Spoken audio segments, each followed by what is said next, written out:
Welcome back. You resilient souls who never volunteered for battle yet somehow emerged, seasoned by storms you did not choose. You who were never handed a uniform, never given a briefing, never told what the mission was, yet still learned how to endure as if survival itself were your assignment. Heard what the psychologist said: the professional with the calm tone, the measured questions, the trained eyes that have evaluated people who've seen conflict and crisis. They studied you carefully, observed your responses, noted how your body stayed steady when describing experiences that would make most people visibly unravel. And then they said it, almost casually, perhaps clinically: you have the pain tolerance of a trained operative. Pause with that for a moment. Not just the phrasing, but the meaning beneath it. They likely intended it as an objective observation, maybe even quiet praise.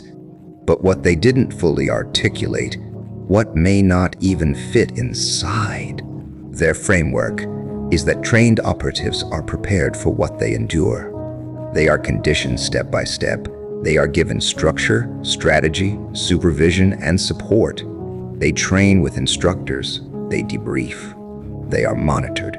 They know someone is tracking their progress and, if necessary, their recovery.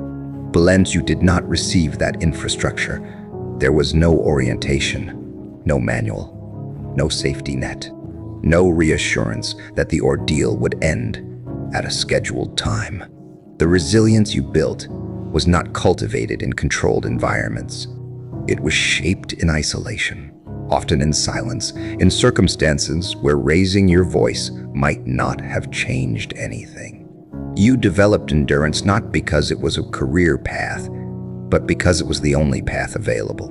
Where others prepared for exams or social milestones, you were learning how to stabilize yourself in unpredictable conditions.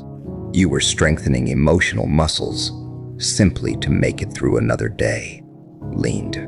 When the psychologist measured your tolerance for discomfort, whether physical, emotional, or psychological, they were documenting the outcome of a long adaptation process. The steady tone, the composed posture, the ability to speak about painful chapters without visible collapse. But what those measurements cannot capture is the environment that demanded such adaptation. The countless moments when composure was not a personality trait, but a survival strategy. The times when breaking down was not safe, so you learned to hold yourself together. Here is the deeper implication. People who enter high-intensity professions choose that path. They consent to the training, informed about the risks. When they struggle, there are systems designed, however imperfectly, to help them process what they've endured. You did not sign up. You adapted because circumstances required it. And in doing so, you developed capacities that institutions spend years and resources trying to instill deliberately. Think about what that means in practical human terms. Individuals trained for extreme conditions learn compartmentalization. They learn to manage fear responses. They practice functioning under stress. They rehearse how to think clearly when adrenaline surges. These skills are built through structured exposure and guided repetition. You acquired similar capabilities through lived experience. You learned to regulate yourself in environments where predictability was scarce. You learned to read subtle cues in tone and body language because it mattered. You learned to anticipate shifts in atmosphere before they became obvious. The psychologist observed the outcome, the steadiness, the control, the high threshold for discomfort. What they could not fully observe was the long apprenticeship in adaptation that preceded it, the years in which your nervous system recalibrated itself to handle volatility, the internal negotiations you conducted silently, the discipline you formed without ever labeling it discipline. And here is where the reflection becomes more expansive. Pain tolerance does not exist in isolation.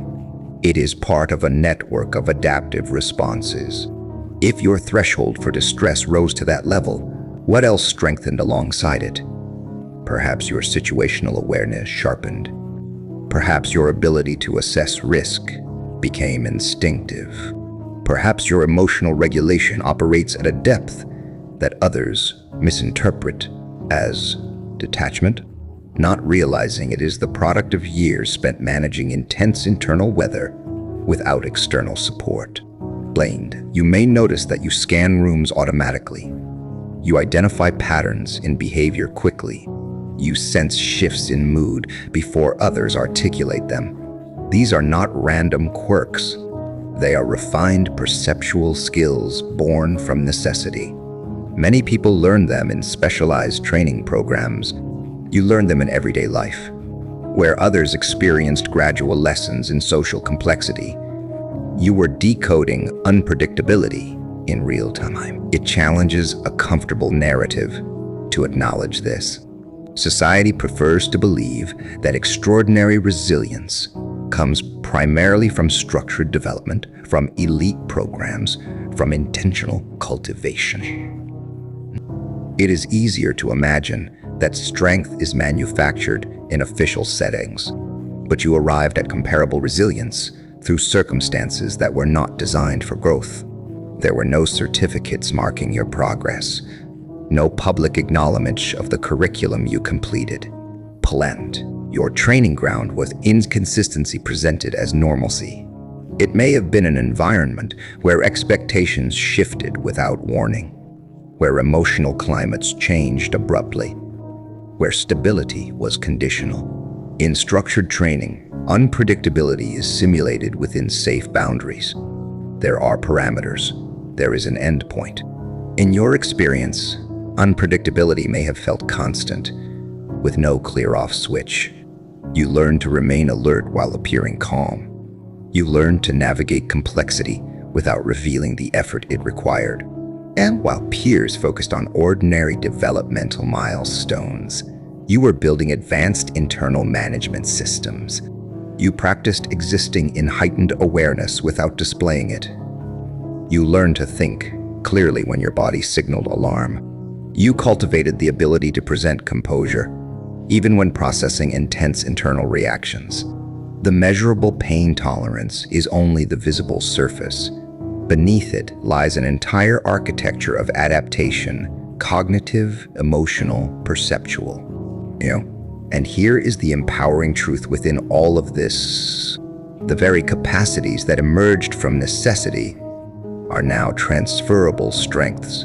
Awareness can become insight rather than hypervigilance. Emotional regulation can become leadership presence. Pattern recognition can evolve into strategic thinking. What was once purely about survival can be redirected toward purposeful living. You are not formally trained, yet you trained. You were not officially assigned a mission, yet you endured one. And the resilience that formed within you is not accidental. It is evidence of profound adaptive intelligence. The observation made in a clinical office was not merely about tolerance for pain. It was an acknowledgement, perhaps unintended, of the extraordinary human capacity to adapt, even without resources, even without instruction, even without applause. You did not choose the circumstances that shaped you, but you shaped yourself within them. And that is not just endurance. That is strength refined through experience, now waiting to be used not just to survive, but to build, to create, and to thrive.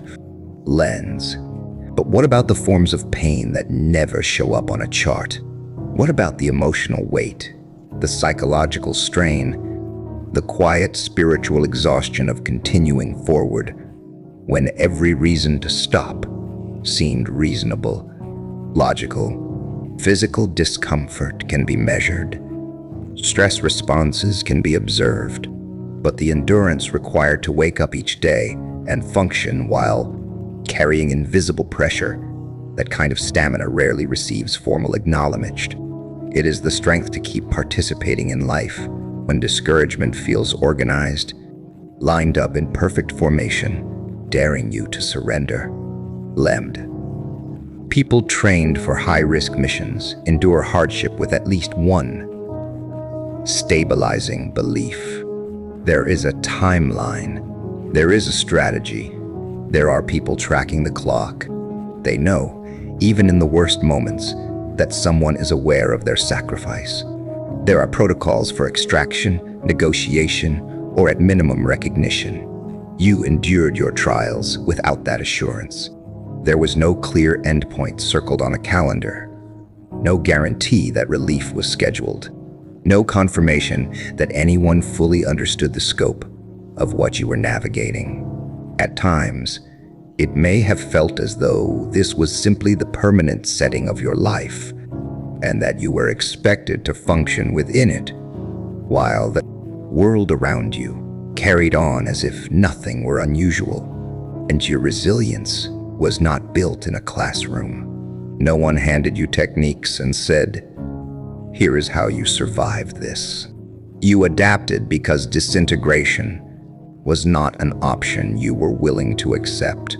Somewhere within you, there was a refusal, a quiet but immovable decision not to let circumstances erase you. That refusal became your training program. That determination became your discipline. You did not frame it as heroism. You likely called it getting through the day. But in reality, it required a level of psychological endurance that many people never have to test. Leaned. What unsettles others now, when they encounter you, is that this kind of resilience cannot be imitated.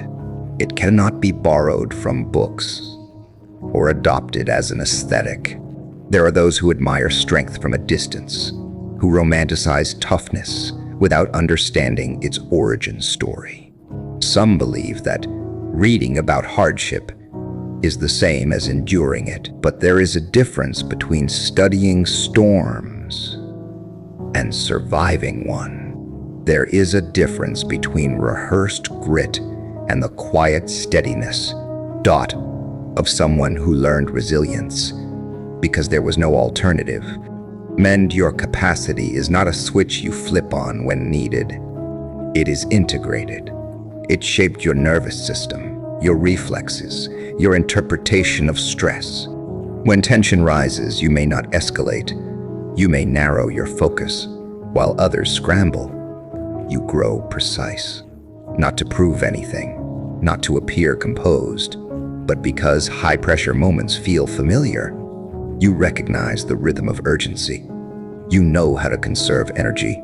You know how to move deliberately when circumstances tighten. When the psychologist commented on your tolerance, they likely intended affirmation. They saw strength and named it. But the deeper question lingers beneath the compliment. If your endurance resembles that of someone trained for extreme conditions, what circumstances required that level of adaptation in the first place? What sustained pressures shaped? What environment demanded vigilance, composure, and emotional containment from someone who should have been learning ease instead? That is the part rarely explored. The existence of your resilience implies the existence of sustained challenge. And if your early experiences required that degree of adjustment, then every day you continued forward was not passive survival, active resistance. It was the choice, sometimes conscious, sometimes instinctive, not to collapse under conditions that might have overwhelmed others.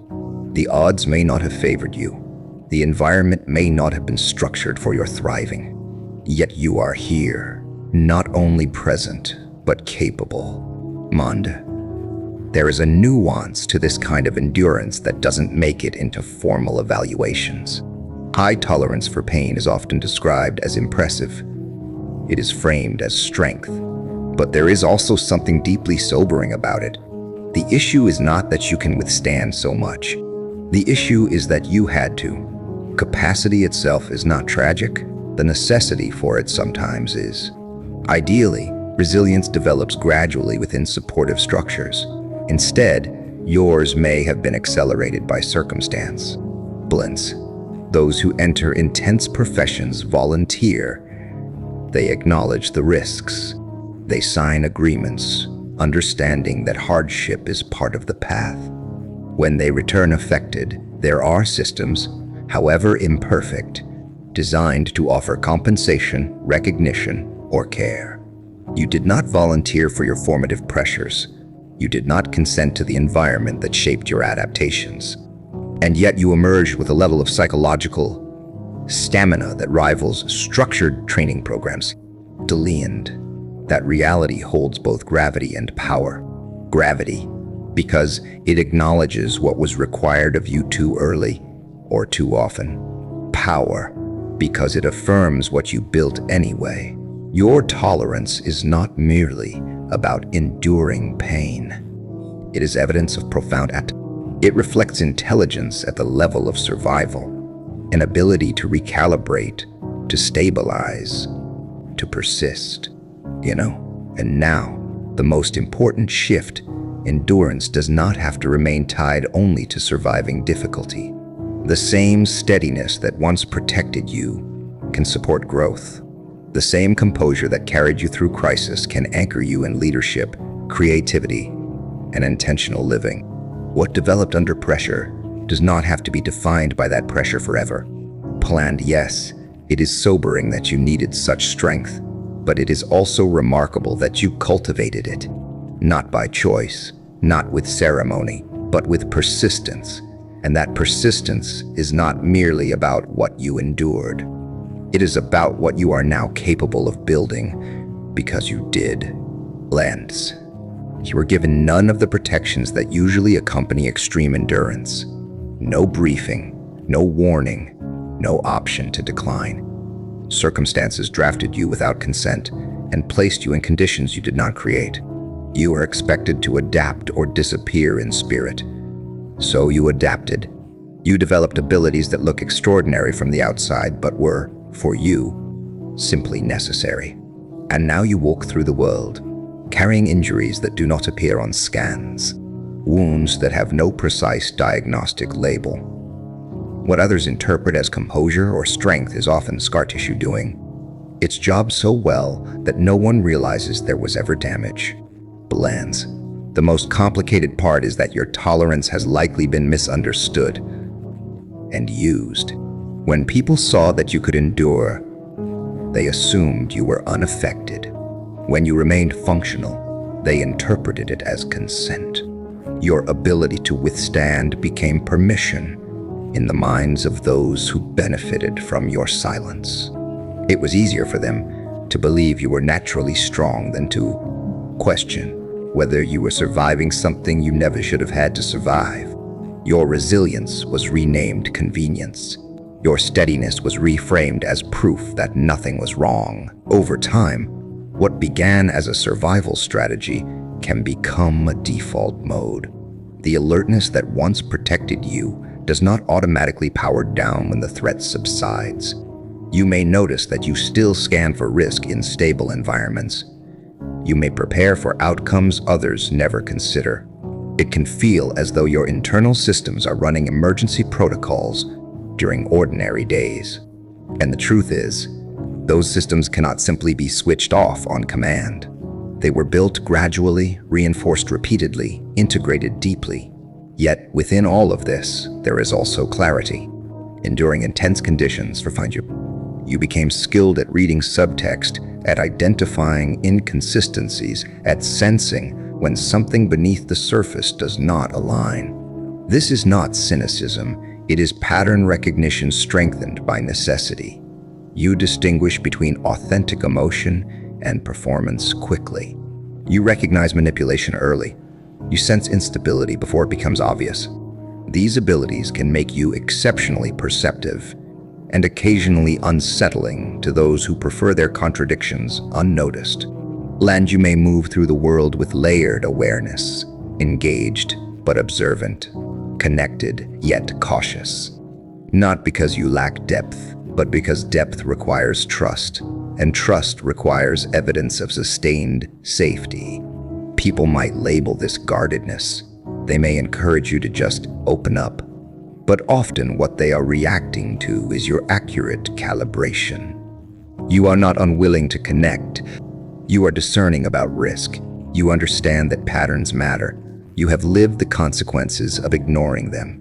Months. This leaves you in an in-between space. You do not fit neatly into categories. You carry capacities forged in hardship, yet you were never formally recognized for the endurance that built them. You operate with a level of internal discipline that few see, navigating ordinary environments with systems designed for unpredictability. It can feel like existing without a clear designation, adapted beyond what was necessary for everyday life, yet without the acknowledgement that usually accompanies such adaptation. And still here you are, not defined solely by what shaped you, but informed by it. Your tolerance is evidence of profound adaptability. It came at a cost, yes, but it also sharpened awareness, strengthened discernment, and revealed a capacity to endure that is undeniably real. The work now is not to erase that endurance, nor to romanticize it, but to gradually allow space for experiences beyond survival. To let safety, when it proves consistent, recalibrate you in new ways. To recognize that while your system learned to prepare for harm, it is also capable, over time, of learning how to rest.